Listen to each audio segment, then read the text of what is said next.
it's nice to see you all back in the studio. So all of the goddess cards are now fully done, like properly done. There we go. Beautiful, all packaged up.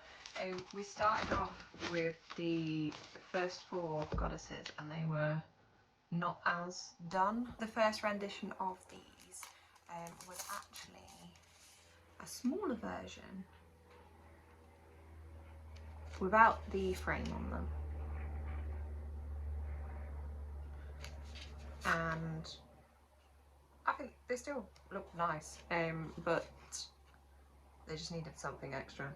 So the frame was created by myself. I just created a cute little frame, which you can see in the corner, if you can see, like here. Yeah, so this frame, basically I only had to draw the corner section and then I scanned it in and duplicated it and created the frame, so it was a lot quicker for myself. I also added a little bit of like shading around the edges, so we've got a little bit more of this like purpley tone that on different characters it's different for each one, so we've got some there as well. Really happy with how they've turned out, and they are printed on the same sort of like watercolour texture paper from Six Print, and they have a little description on the back, so you can see the what the goddess's like description is. There's Aphrodite, and then you've got there's Hecate. Yeah, and so on and so forth. But yeah, the process of doing these, it started off an idea between me and my sister, who's also a jewelry maker.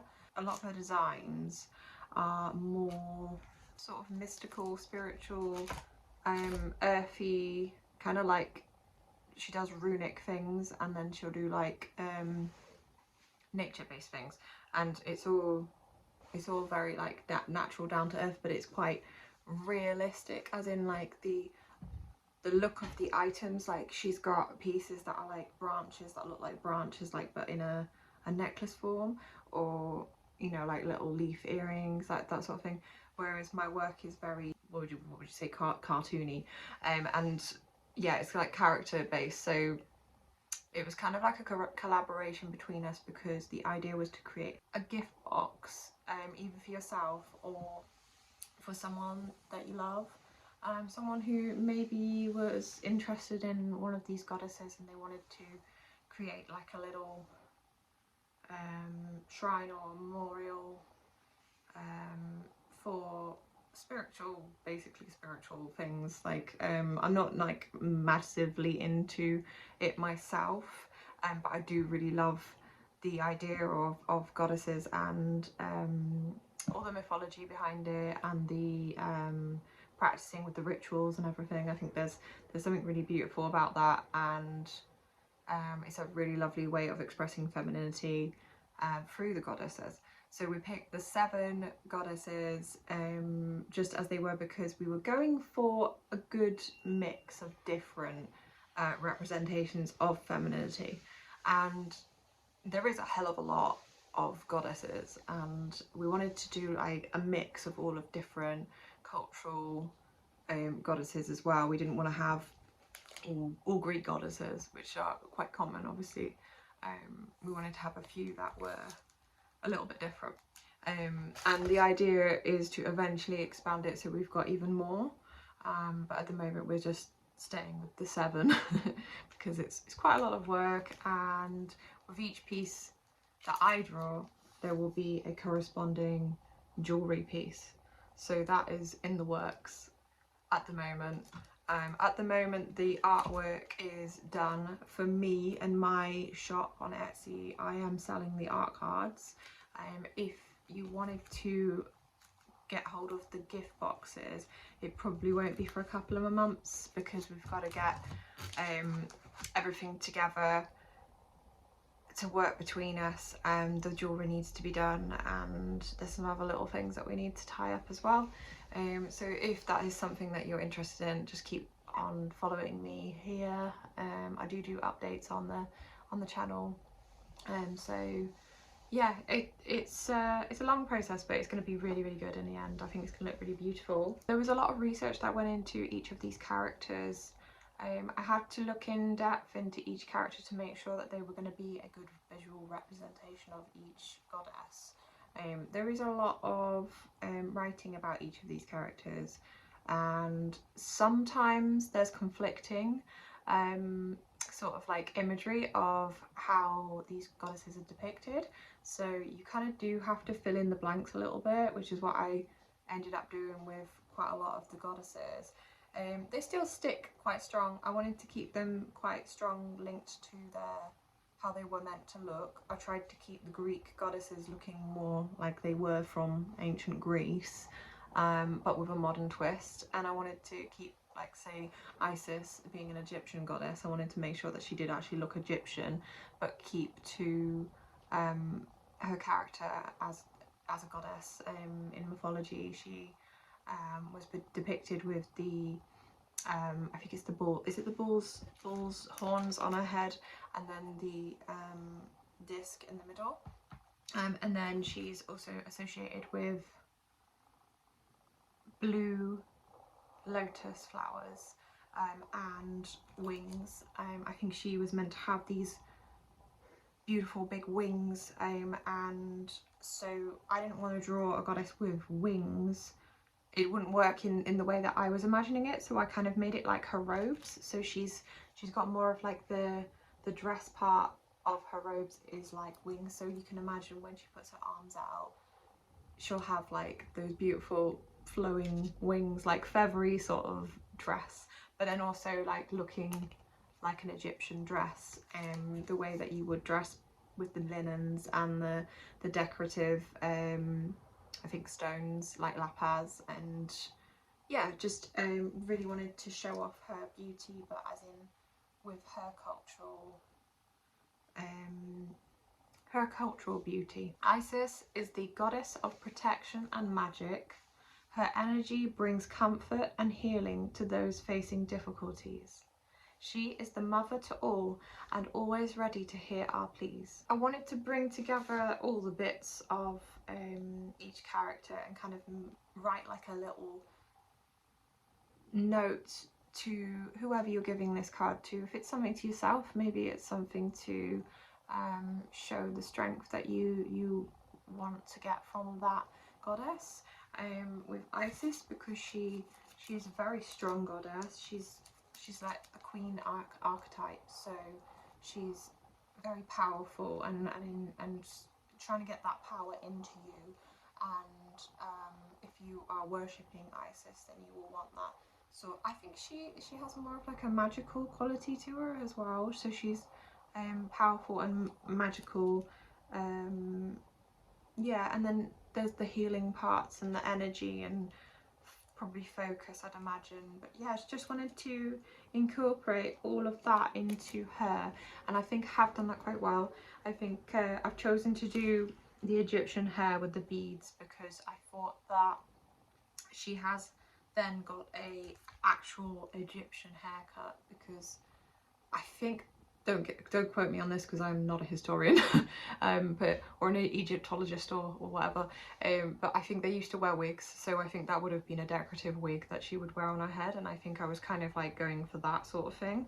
And then I wanted to make sure that the colourings that she has going on were more Egyptian based. Obviously with watercolour, for me, a lot of the watercolours that I use, they end up being quite pale. Like I use a lot of pastels, like you can see in a lot of my other work.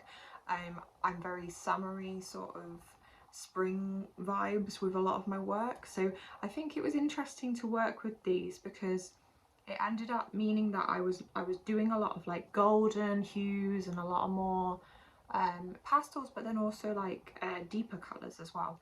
So yeah, I think I've captured her essence really, really well. With Aphrodite, I found her actually quite easy to do.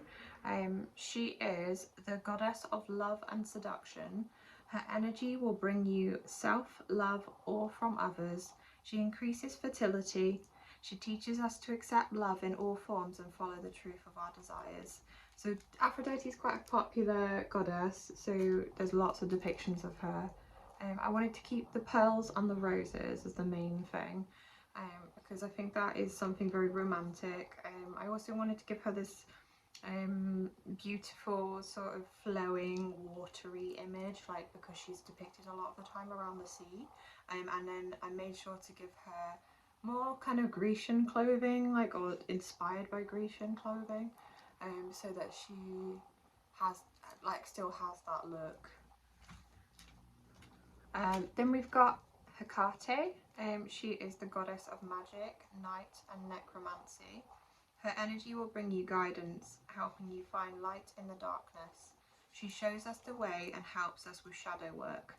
So I think Hecate is kind of like triple moon goddess. I think she's got a lot of depictions like that, where she's got, there's her and then the two ladies, but she is these three people. She is the, I think the she's seen at like crossings, and like she's at the meeting point of like direction and where you're going from there, sort of trying to guide you in that direction. I gave her like these purpley tones because she's got this magical sort of mystical, and also like the necromancy, and you can summon her to give you guidance. Her energy will bring you guidance and helping you find light in the darkness. She shows us the way and helps us with shadow work. And so a lot of people will try and go back to their childhood and sort of work on that. I haven't done that myself, so I'm not really that familiar with it, but I know that she's very good to help you with that. And I tried to make her look kind of witchy. I say witchy in a loose term because I know that's a very, like, you know, but kind of, you know, like with the mystical look. And she's got these snake-like ink tattoos kind of going up her arms, and then she's got the snake robe, but she's also Grecian looking as well with the robes. And then she's got her, I've forgotten what the, I think it's like a maze sort of labyrinth sort of thing on her head. I've forgotten what it's called. I think it's the Hecate's wheel, I think it's called, on her head. And yeah, and then she's also got her dagger as well, which I've forgotten what that's called. But yeah, lots of symbolism to show Hecate, a very powerful mystical goddess. Then we've got Persephone. Persephone is the goddess of spring and transition. Her energy can be utilised to open new doors in your life. She resembles new beginnings and balance. So she is the, she's quite a big goddess character in mythology. She's the goddess who got taken down into the underworld, and I think, was it Hades? I think it's Hades. And then she is the queen of the underworld, and I think there's a lot of mythology and stories about her, as she's an important character. But she is kind of like a maiden type, as in she's like the new beginnings and the transition from spring, summer, and then autumn, winter sort of thing.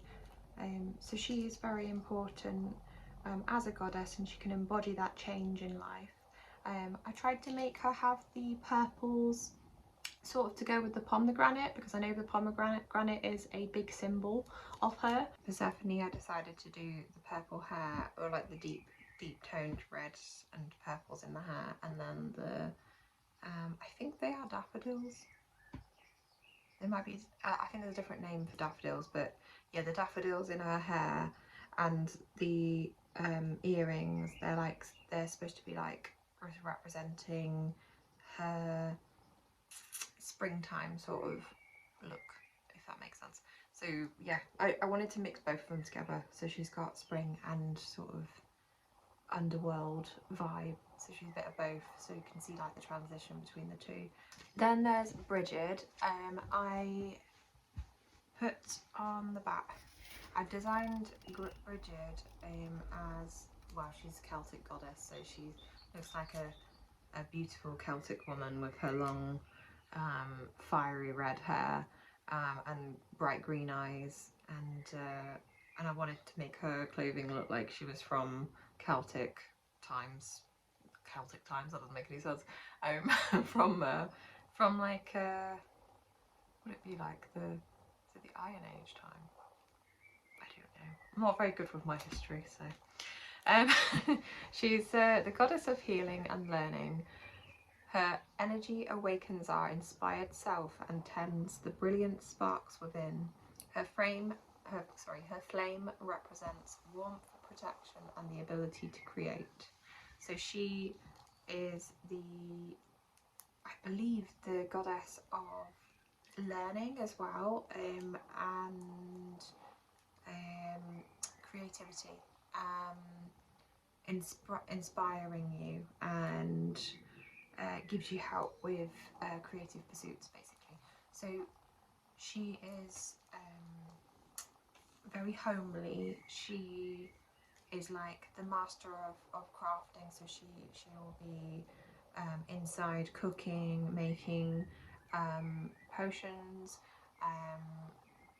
writing poetry, making art. She's that homely person with the creativity. She's also really close to animals, and she's like a protector figure as well. She's often represented with the fire, the hearth, sorry.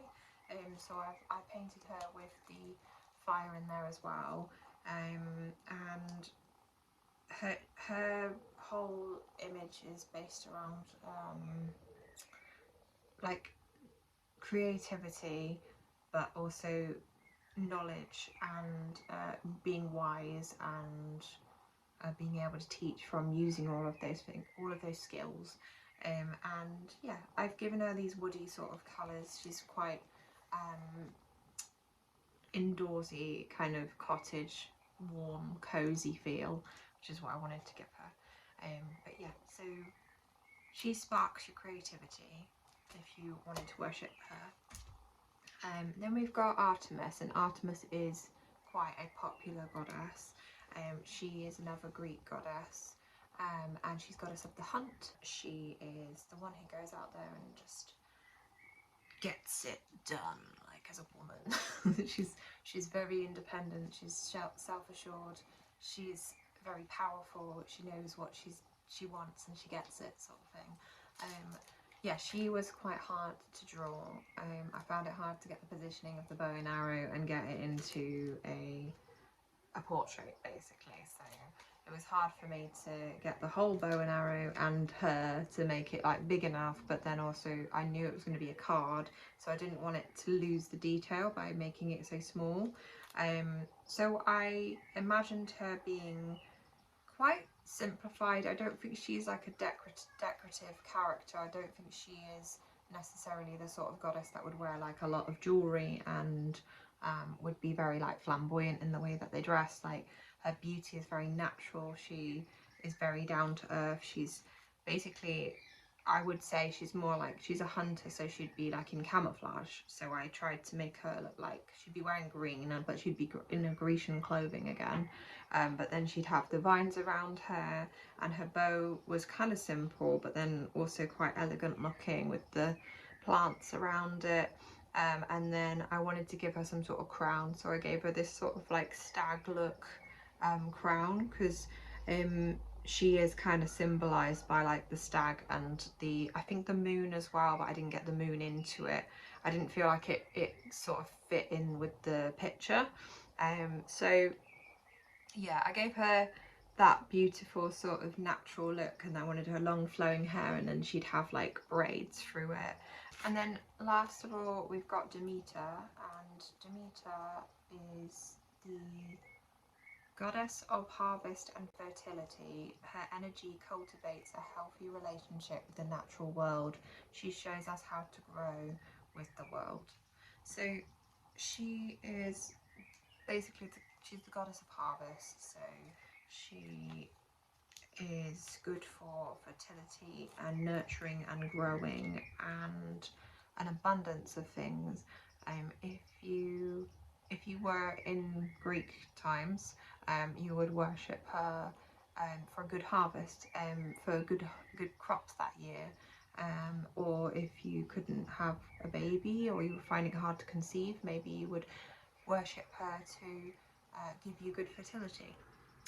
So she's very beautiful, very good goddess to pray to, give offerings to if you are more on the sort of wanting like more abundance of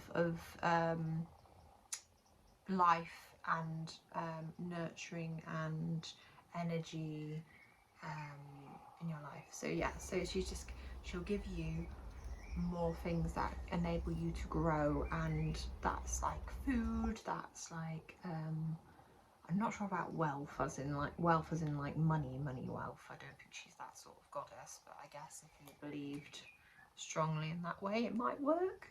I would say more on the fertility side. I drew Demeter as a pregnant lady because I think as she is the goddess of fertility and harvest, she should be sort of like the mother nature figure where she is encapsulating growing and growth inside her. So I just thought that would give her more of a nurturing look, and also adding the wheat because wheat is one of her big symbols. She's goddess of harvest, so wheat was like one of the main things that they would harvest in those days, and now as well. But yeah, it was sustaining people. It gave life. She's got the colours of harvest, and I wanted to make her hair like golden sort of wheat coloured, and then give her this light sort of skin because I thought she would look more like she's a golden kind of growing, like light, I don't know, like light emitting from her, sort of giving life. And then her clothing's very chilled and simple, but she's got the veil over her as well, which I think the veil just makes her look a little bit like, I don't know, like she looks a little bit like the Virgin Mary, but then also like a Greek goddess version, which is quite nice, because it's sort of representing that life and the importance.